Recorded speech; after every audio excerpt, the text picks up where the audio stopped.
Look at that. Meron talaga siyang blush effect. And hi guys, so look at my skin. Para akong naka-blush and para akong naka-powder. Kahit sunscreen lang naman yung ginamit ko. And this is the Hikari Skin Essentials Ultra Fresh Sunscreen. So meron tong UVA, UVB, SPF 50+, PA++++.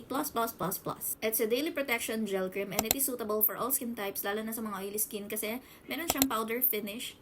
Ayan, and it's not sticky. Ayan, wala siyang heavy feeling. It's very lightweight on the skin. So, I think mag-re-apply ako para makita nyo siya. So, ganito yung texture niya. Ayan siya. Medyo runny siya.